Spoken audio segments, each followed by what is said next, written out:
Bom dia, Vinícius. Bom dia. Bem-vindo. Vamos aguardar o pessoal aí.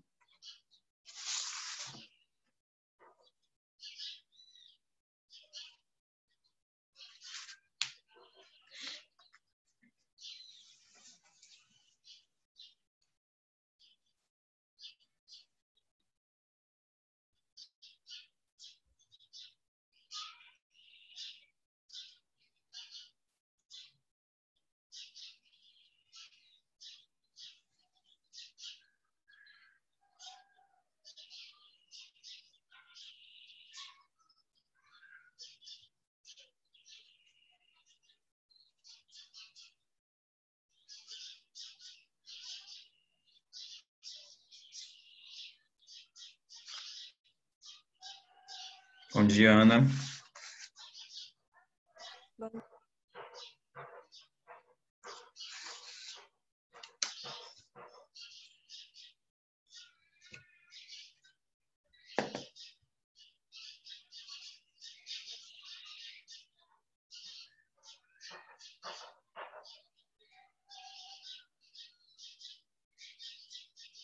Bom dia, Pedro. Bom dia.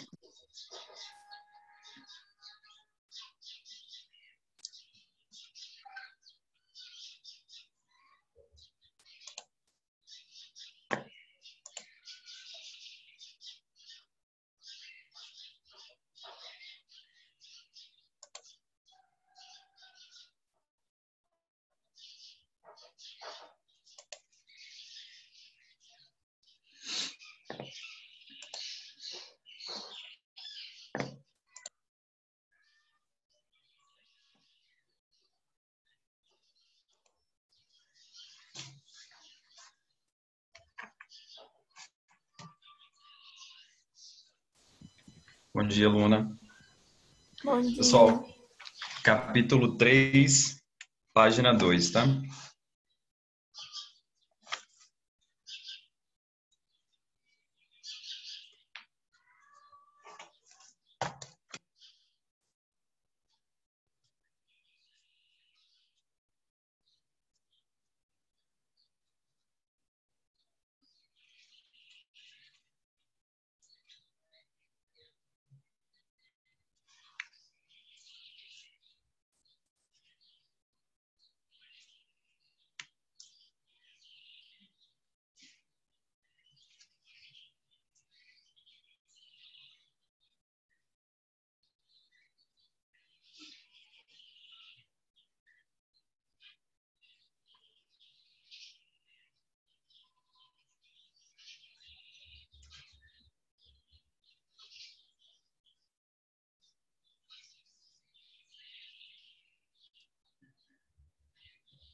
Pessoal, todos fizeram atividade avaliativa ontem? Eu não fiz ainda, professor. Vou fazer hoje. Ok. Bom dia, Matheus. Bem-vindo. Professor, Oi, Pedro. qual atividade que você mandou? A escola enviou ontem o link da atividade avaliativa, valendo 6 pontos, sobre esse capítulo mesmo. Recebeu? Eu acho que eu recebi, às vezes eu não olho. Ah, tá. Fica atento lá, porque, na verdade, meninos, o prazo era ontem. Só que eu acho que a escola, eles não chegaram a escrever isso na mensagem, então eu estou estendendo para hoje, tá? Então, façam a atividade avaliativa hoje, valendo 6 pontos. É bom vocês ficarem atentos lá no planejamento, que sempre vai as informações lá também. Sobre a aula, sobre a atividade, o que quer que seja, né? Então, é bom vocês ficarem atentos. Chegou aí, estou colocando aqui a presença.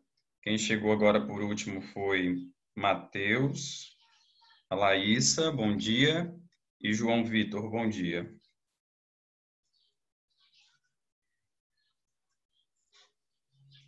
A Lara também, né? Ei, Lara.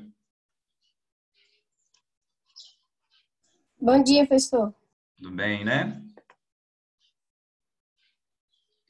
Eu acho que agora estão todos. Ah, não, Pedro Agrise também chegou aí. Tudo bem, Pedro? Tudo.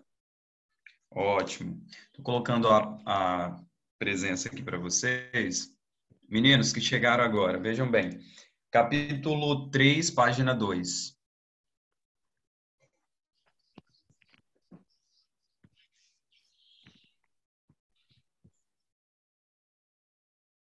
João Vitor.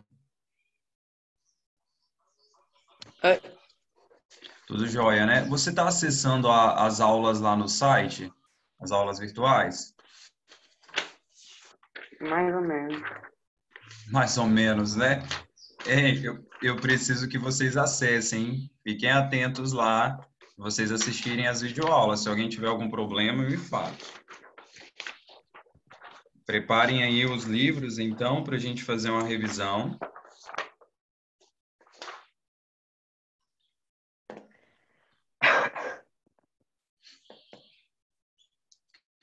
Pessoal, olha só, nós vamos rapidamente aqui pincelar alguns pontos. Essa revisão, ela é uma revisão para atividade, no caso avaliativa, para quem não fez, né, vai até contribuir, porque ela é sobre esse capítulo, mas na verdade, aqui a revisão ela vai ser para a nossa prova, a P1 valendo 10,5. A P1 de Ciências vai ser a primeira prova, e ela já é na semana que vem, dia 5/8, ok? Então, quem quiser já anotar aí, faz uma observação, porque a nossa prova já está chegando e eu destinei o capítulo 3 para a prova e para a atividade avaliativa. Essas primeiras avaliações do segundo trimestre. As próximas avaliações, que vierem aí do segundo trimestre, a P2, por exemplo, vai ser sobre o capítulo 4, que a gente ainda está estudando ele. Novamente eu vou falar, ó, as aulas aqui, elas são só de 30 minutos, então é muito rápido, não dá para a gente abordar todos os conteúdos, assim, de uma forma mais aprofundada. Por isso, vocês precisam acessar o site, que eu mando o link toda semana, fazer o cadastro, quem não fez, que é muito simples, uma vez só faz o cadastro, depois faz o login sempre que for entrar.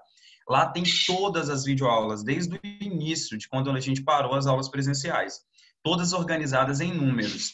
E tem um título, né? Então, assistam as aulas lá. Lá eu consigo ver quantos por cento do curso que vocês acompanharam. Lembrando que isso também vale ponto, ok? Então, a participação lá e agora a participação aqui vão valer ponto para vocês também, beleza?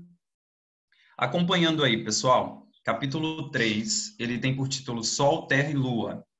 Aqui nós vamos apenas pincelar, como eu disse, alguns pontos principais. O capítulo 3, nós estudamos, então, sobre a astronomia, só que aqui ela é específica sobre esses temas, sobre esses astros, o Sol, a Terra e a Lua, ok? Nós começaremos um pouquinho do histórico. Esse capítulo ele traz uma abordagem histórica de início dos estudos da astronomia. Lembrando que a astronomia ele é um assunto trabalhado dentro de ciências lá no 6º ano e também no 8º ano, onde que no 6º ano a gente começa com a origem do universo e alguns outros fatores. Aqui no 8º a gente já estuda algo voltado para entender mais sobre alguns astros específicos, neste caso aqui Sol, Terra e Lua, os seus movimentos e a importância disso, o impacto disso nas nossas vidas, aqui no cotidiano. Temos os objetivos do capítulo, né? E vamos entender um pouquinho de início sobre os modelos cosmológicos. O que de importante que isso tem para as nossas vidas? Durante muito tempo, pessoal, os povos antigos, as pessoas, eles se intrigavam bastante com assuntos voltados para a astronomia. Eles olhavam muito para o céu e tentavam fazer descobertas, imaginar o que é que estava acontecendo ali. Só que até o século XVIII, né, o universo ele era conhecido apenas de uma forma bastante limitada. Apesar de que hoje a gente ainda conhece muito pouco do tanto de informação que existe no universo, até mesmo porque muita coisa está fora do nosso alcance. Distância, né, por exemplo, ou ter um equipamento próprio que nos dê condição de explorar mais. Só que hoje nós temos muito mais informações do que se tinha lá no século XVIII, por exemplo. O que se conhecia lá era aquilo que era possível visualizar a olho nu, logo de início, né? Alguns planetas maiores, mais próximos da nossa Terra, como Mercúrio, Vênus, Marte, Júpiter e Saturno, eles eram possíveis de ser visualizados, né? E já se conheciam. Também a Lua, o Sol e algumas estrelas. São os astros principais a qual já se tinha um conhecimento. Só que, a partir daí, a tecnologia ela começou a ser desenvolvida, né? Houve um certo avanço tecnológico, onde que fizeram descobertas. Daí vieram a criação, né, de instrumentos como as lunetas, né? Isso um pouco mais à frente, que possibilitou ao ser humano visualizar um pouco melhor aquilo que estava fora do alcance a olho nu, né? E fazer novas descobertas e trazer mais informações para poder agregar nas suas teorias. E, com isso, foi possível fazer certas descobertas e fazer até mesmo a criação de hipóteses. Lembrando que os cientistas, pessoal, eles desenvolvem bastante as teorias. E como eles desenvolvem as teorias, é possível que tenha divergência com o outro. E isso acontecia bastante. Daí vieram duas principais teorias para tentar explicar quais eram os modelos cosmológicos, como que os astros estavam organizados aí dentro da astronomia. E qual era a posição da Terra, né? Por exemplo, qual era o movimento dos astros quem que estava movimentando em torno de quem. Então, essas informações haviam muitas discussões e divergência sobre. Daí surgiram os dois modelos geocêntricos e modelos heliocêntricos, ok? O modelo geocêntrico, ele é um modelo onde que considera o planeta Terra como o centro do universo e todos os demais astros ao seu redor.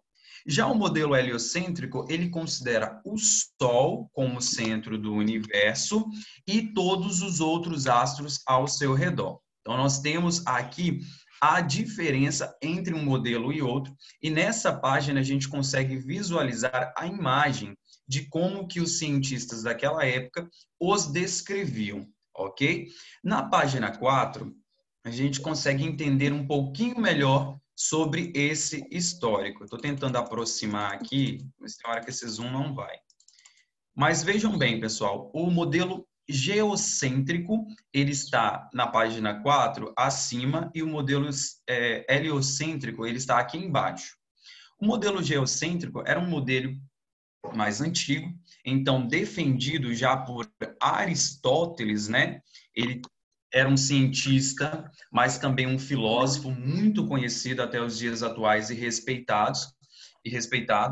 E com isso, o modelo dele teve uma influência muito grande. As pessoas da época, né, eles gostavam muito daquilo que Aristóteles propunha ou defendia e seguiam bastante. Então, as propostas, Eduarda, o microfone, bom dia, tá ligado aí, tá fazendo um barulhinho, tá? Tudo bem? Tá. Ótimo. Aí você desliga ele aí fazendo o favor. Quando quiserem perguntar, meninos, vocês podem perguntar, tá? Então, o modelo proposto por Aristóteles, ele seguia essa ideia aqui, ó, a Terra estando no centro do universo e tudo ao seu redor, os demais astros, né, ao seu redor. Esse modelo, ele teve aí a defesa, né, de outros, como Cláudio Ptolomeu, como vocês podem ver, aí ele fez alguns desenvolvimentos e algumas pesquisas. Se a gente passa para outra página, Tycho Brahe, que é muito importante também, né, que teve aí suas interferências, suas contribuições, ele contestava o modelo heliocêntrico, então ele não acreditava, então teve aquele embate, tá vendo? Um defendia o heliocêntrico, o outro defendia o geocêntrico, e Copérnico era quem defendia o geocêntrico, mas Tycho Brahe veio e não acreditava nisso, né?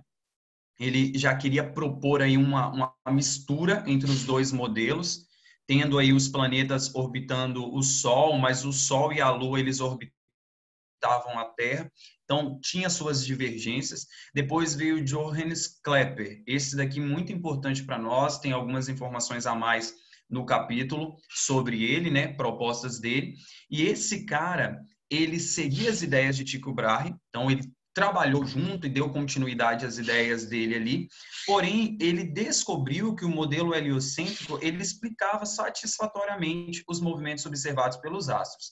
Então, mesmo seguindo as ideias de Tycho, ele fez os aperfeiçoamentos e daí veio uma defesa, né? Uma queda daquela linha geocêntrica e uma defesa da linha heliocêntrica. Depois vem Isaac Newton, com suas imensas contribuições quando fala de física.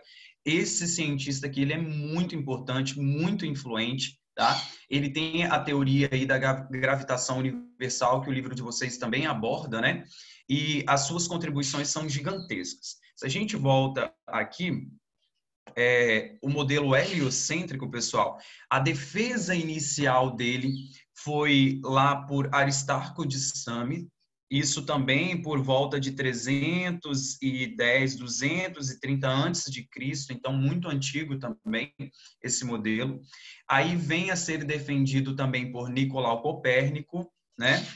Eu estou voltando à página porque no meu aqui está dividido, né? Depois continuou o modelo heliocêntrico aí com suas defesas por Giordano Bruno, né? Esse cara, ele foi condenado à morte por defender esse modelo. Vocês sabem, dentro da história, com certeza vocês já viram muitos fatos parecidos de pessoas serem sacrificadas ou mortas, né?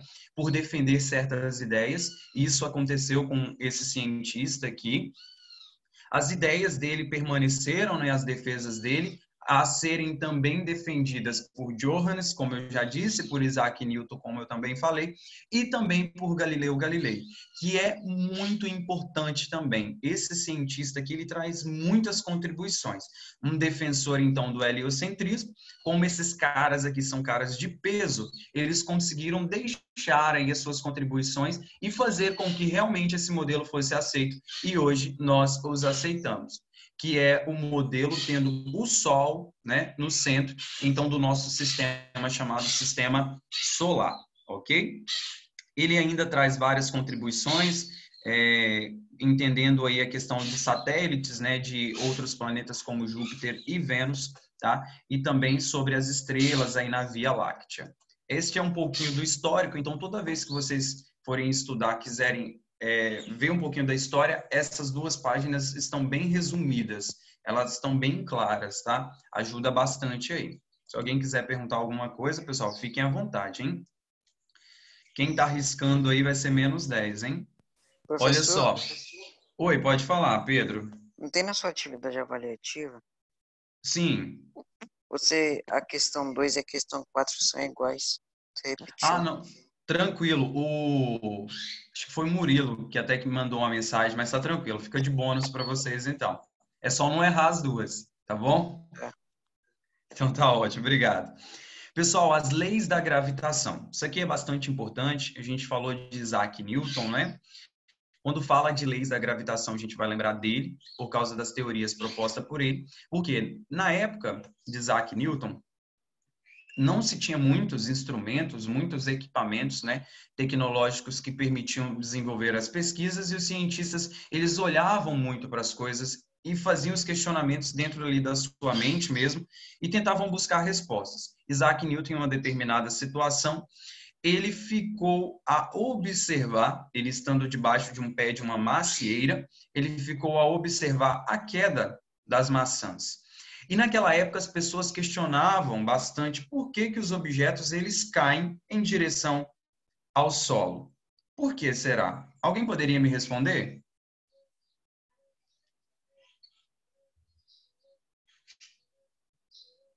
Vou escolher alguém. Por que a gente joga um objeto para cima, mas ele retorna e cai em direção ao solo? Por causa da força da gravidade. Ótimo, ótimo, Pedro.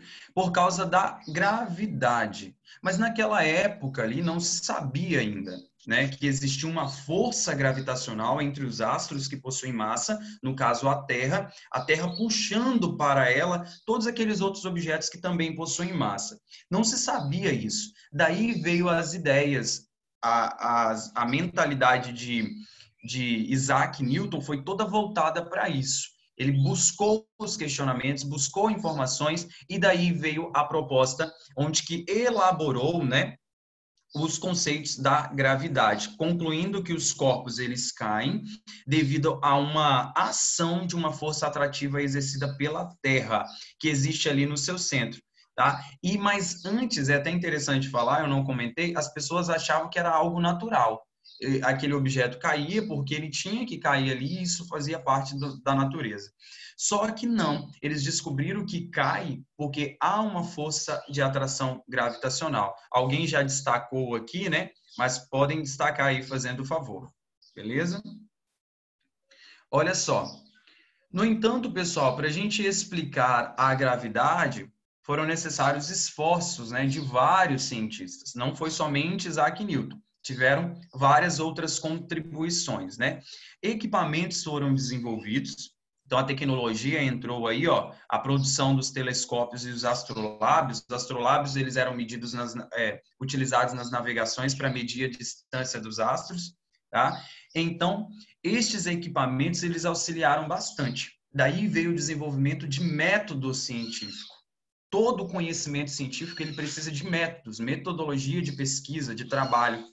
E eles conseguiram fazer essas descobertas a partir da utilização de equipamentos. E não foi somente a compreensão da gravidade, né, atuando aí na Terra e nos corpos celestes, mas muitas outras contribuições. Aqui tem uma curiosidade que traz, pessoal, realmente essa história de Isaac Newton, que mostra o pé de macieira real, em que Isaac Newton ele sentou lá embaixo dela e fez, né, foi o percussor ali dessa teoria, ok? Aqui ainda diz que ela quase morreu em uma tempestade, né, quase foi destruída em 1816, mas eles conseguiram restaurar ela. Aí nós vemos o pé de macieira aqui, beleza?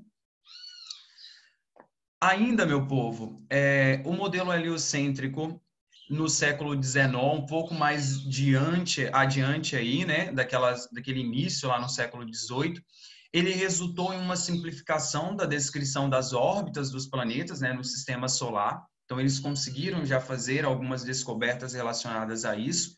Lembra de Tycho Brahe, que é aquele que fez uma mistura entre os dois, né, o modelo heliocêntrico e geocêntrico?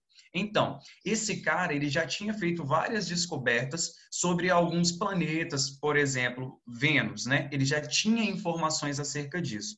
Daí, Kepler, que foi um sucessor, que aproveitou os conhecimentos propostos por ele, esse cara, ele conseguiu trazer mais informações e fazer mais descobertas a partir do conhecimento de Tycho Brahe.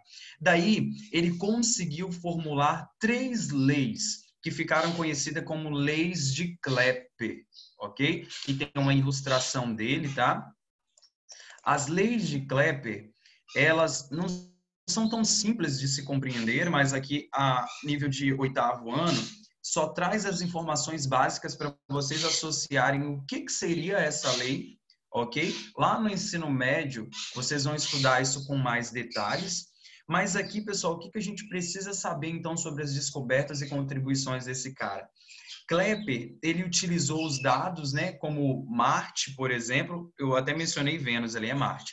Ele observou as descobertas de Tycho sobre Marte e todas as informações coletadas aí o auxiliou para saber qual era, né, o período sideral, ou seja, aquele tempo que um planeta leva para completar uma órbita em torno do Sol. Então, ele conseguiu, a partir dos dados deste outro cientista, definir o período sideral de Marte, mas ele também conseguiu definir o período sideral da Terra, por exemplo. Então, essas descobertas aqui já foram muito importantes. Então, aí, ó, destaquem, período sideral, tá aqui no lado o conceito, o que é, hein? Quando vier esse termo, vocês já sabem, né? Que é o tempo que um planeta ele leva para completar uma órbita em torno do Sol. Tranquilo? A órbita do planeta Terra, ela se ajustava perfeitamente a um formato de uma circunferência. Só que com uma certa excentricidade em relação ao Sol. Daí veio a primeira descoberta de Kepler, chamada Lei das Órbitas. Se imaginava que as órbitas, que era a movimentação, né, que o planeta ele faz, né, em torno do Sol, aqui no caso, que é um exemplo de órbita, eles acreditavam que essa forma fosse uma circunferência mesmo, só que Kepler conseguiu descobrir que não era exatamente uma circunferência, né, perfeita ali.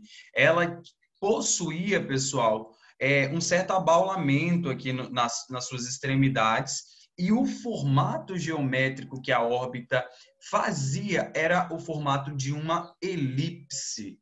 Ok? Isso aqui é muito importante para vocês destacarem. A primeira lei de Kepler, ela consegue propor que as órbitas que os planetas fazem têm um formato de elipse, ok? Deixa eu ver alguém aqui. Oi, Bianca, tudo bem? Oi. Tudo jóia, né? Lê para mim o que significa elipse aqui embaixo, ó, no quadrinho verde. Qual, professor? Na página 8, o quadrinho verde de baixo, que está elipse. Calma aí que ele tá carregando. Tá lenta a internet. Ah, tudo bem. Vou pegar do livro. Ok, agora eu consegui dar o zoom aqui, ó. Aí, melhorou. Uhum. A elipse apresenta dois pontos fixos conhecidos como foco e é formado pelo lugar geométrico dois pontos de um plano cuja soma das distâncias do ponto da órbita a cada um dos focos resulta em um valor constante. Ótimo, obrigado, Bianca. Pessoal, olha só, a elipse, então, é essa forma aqui geométrica, onde que ela possui dois pontos fixos. Então, a órbita tem o formato de elipse, possuindo dois pontos fixos, e esses pontos são chamados de foco. Foco, vocês precisam saber isso, hein? Aqui está representado na imagem um foco, um pontinho. Só que nós temos outro foco, não são dois? Só que em outro foco fica posicionado o Sol. Então, essa definição é importante vocês saberem, que o formato ali é uma elipse, tendo dois focos, sendo que em um dos focos está o Sol. Daí vem a primeira lei de Kepler. A definição dessa lei está nesse quadrinho rosa aqui, onde que a letra está de cor azul. A primeira lei de Kepler é sobre as órbitas do planeta. Cada planeta move-se em torno do Sol em uma órbita elíptica em que o Sol ocupa um dos focos da elipse. Essa é a definição para a primeira lei. É isso que vocês precisam ter em mente. Se falou de foco, falou de órbita, elipse, está falando da primeira lei de Kepler. Tranquilo? A segunda e a terceira lei de Kepler, pessoal, elas talvez sejam um pouquinho mais complexas de compreender, mas aqui a gente só vai querer saber o básico mesmo. Ó, aqui em cima tem uma curiosidade de como fazer um experimentozinho simples para ver realmente o formato do movimento das órbitas dos planetas. Esse formato de elipse, pegando ali dois prégos, que só representam os focos, né? Colocando um barbante, pegando um lápis e esticando esse lápis aqui, ó, dentro desse barbante, vai fazer um formato de uma elipse. É bem legal aí. Quem fizer, fotografa, manda para mim, que eu dou um mais extra. Olha só, a segunda lei de Kepler é a lei das áreas, pessoal. Essa segunda lei aqui, ó, nós vemos a imagem da elipse, né? Onde que nós estamos observando o Sol posicionado em um dos focos e nós vemos a área 1 e a área 2. Essas áreas, elas representam os pontos A e B, a área 1, C e D, a área 2. São os pontos chamados de periélio e afélio. Essas duas palavrinhas vocês também precisam saber. Periélio é quando o Sol e o astro, eles estão mais próximos. Então, no movimento do astro ali na órbita do Sol, o planeta, por exemplo, quando ele está mais próximo, que é no caso do A1 aqui, esse lugar ele é chamado de periélio. Quando ele está num ponto que é mais afastado do Sol, que no caso C e D aqui, ele está no afélio. A partir dos experimentos de Kepler, porque não se sabia bem a variação da distância em que Marte ele percorria no mesmo intervalo de tempo, né? Eles não tinham chegado a essas conclusões ainda. Daí ele fez as descobertas que quanto mais próximo do Sol, no caso o A1 aqui, a velocidade do planeta ali na órbita acaba sendo maior. Então, quanto mais próximo a gente chama de periélio, então no periélio a velocidade é maior. Destaquem isso, ok? Sendo assim, no afélio, a velocidade do planeta, né, passando ali é menor. Vem a definição da segunda lei de Kepler, que está aqui, ó, de acordo com a segunda lei, a linha reta, que é a linha que o planeta tem aqui em relação ao Sol, que une o Sol ao planeta, varre áreas iguais em intervalo de tempos iguais. O que isso quer dizer? Na física, fazendo o cálculo da velocidade, vai se dividir o espaço percorrido em relação ao tempo e vai chegar a um número igual, ok? Mas de agora não vai ter os cálculos, né? Somente a teoria para vocês compreenderem. A terceira lei de Kepler, ela fala da lei dos períodos, relacionada à lei anterior também, só que Kepler, ele acabou encontrando uma relação entre tempo, que o planeta leva para completar a sua órbita, e a distância. Quando a gente considera tempo e distância, a gente está falando de duas variáveis, que elas são grandezas físicas que podem ser medidas. Então, para isso, pode ter um cálculo, né? Daí veio o cálculo propondo a terceira lei de Kepler, que é algo bem cabuloso aqui, ó, tá escrito, né, bem estranho. Olha só, a razão do quadrado do período orbital é representado pela letra T maiúscula, do planeta pelo cubo do raio médio, raio lá em matemática vocês sabem que na circunferência é a metade, né?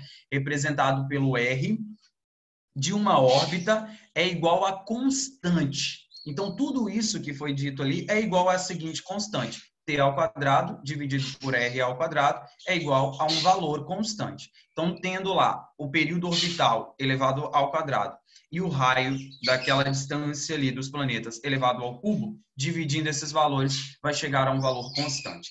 Então, essa é a definição para a terceira lei de Kepler. Falou dessa constante, falou dessas divisões, vocês vão associar. Tranquilo? Olha bem.